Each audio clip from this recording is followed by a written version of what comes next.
స్త్రీ పరివేష్టితో విజయతే గోపాల చూడామణి. ఇది ధ్యానం చేయదగ్గ మూర్తి అండి.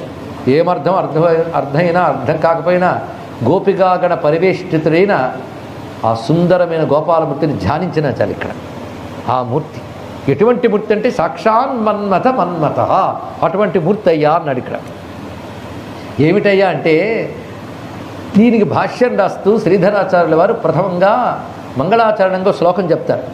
బ్రహ్మాది జయ సంరూఢ దర్ప కందర్ప దర్ప జయతి శ్రీపతిర్గోపీ రాసమండల మండన.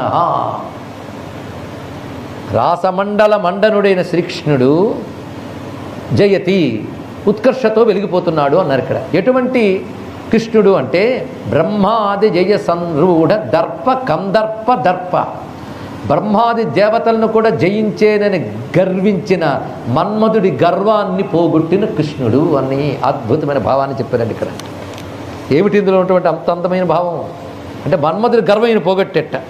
ఎందుకంటే మన్మధుడు అంటే అందంగా ఉన్నాడు కదండి, అందుకు. అది కాదు, దీని వెనకాల ఇంక పెద్ద కథ ఉందయ్యా అన్నాడు. ఇక్కడ ఏమిటంటే ఒకసారి కృష్ణ పరమాత్మ ఈ రాసలీలకు కానీ సమాయత్తం అవుతుంటే మన్మధుడు కనబడ్డాడు.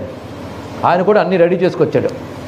నువ్వేంట్రా ఇలా వచ్చావు అన్నాడు. ఇక్కడ నిన్ను జయిద్దామని.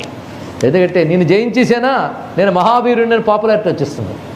ఇప్పటికి బ్రహ్మని ఇంద్రుణ్ణి దేవతల్ని అందరినీ జయించేశాను, ఋషుల్ని జయించేశాను, నిన్ను జయించలేదు. అది చేద్దామని ఇలా సిద్ధంగా వస్తున్నాను అన్నాడు. ఆ మాటకు వస్తే శివుడి దగ్గర కూడా ఓడిపోయావు కదా అన్నాడు. ఇక్కడ ఆయన తపస్సులో ఉన్నాడు కనుక ఆ పని జరిగింది. ఇక్కడ తగలబెట్టేశాడు. మరి నన్ను రామావతారంలో జయించలేకపోయావు కదా అన్నాడు. ఇక్కడ అప్పుడు తమరు ఏకపత్ని వ్రతం, అందుకే మిమ్మల్ని జయించలేకపోయాను అన్నాడు. ఇప్పుడు నీకు అంత తేరగా ఏం దొరికాయని ఆయన అంటే గోపస్త్రీ పరివేష్టిత కాబట్టి జయించవచ్చు అంటే సరే చూసుకొని ఇష్టం నువ్వు కానీ నా ఇష్టం నాదన్నాడు. అయితే రాసమండలానికి నాయకురాలు రాధాదేవి. ఎవడాట చెల్లుతుంది మొత్తానికి వెళ్ళాడండి. అన్ని సెట్ చేసుకున్నాడు చెట్టు దగ్గర బృందావనంలో. రాత్రి వేళ కృష్ణ పరమాత్మ చుట్టూ గోపగణం ఉన్నారు. ఇది సరి అయినటువంటి సమయం. గోపీగణ మధ్యలో ఉన్న కృష్ణుణ్ణి మనం సమ్మోహితుల్ని చేయవచ్చని బాణం తీశాడు.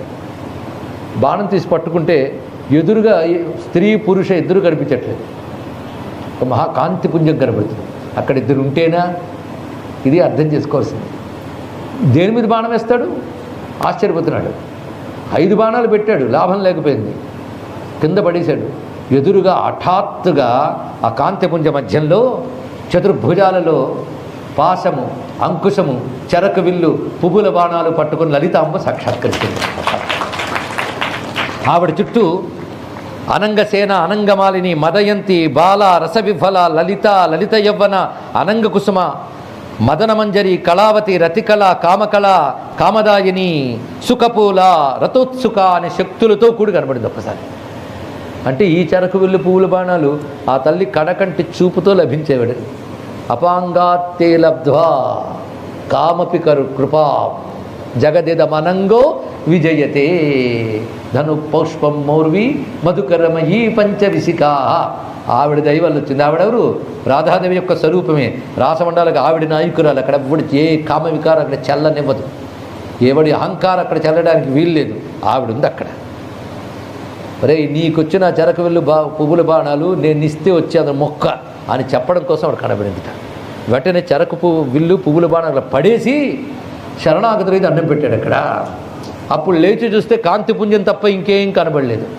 అప్పుడు ఆయన కనిపించింది, నేను వెళ్తే బాగుండు రాసలేదు కానీ నో ఎంట్రీ. అహంకారులకు మకరాయిలకి లేదు, అందులో ఆగిపోయాడు. అందుకే సాక్షాన్ మన్మథ మన్మథ అన్నది అందుకోసమయ్యా అనేది రహస్యం. ఇక్కడ ఈ మూర్తిని ఉపాసనలో ఒక విషయం చెప్తారండి. కృష్ణ ఉపాసనలు చాలా చెప్పే సంహితా గ్రంథాలు.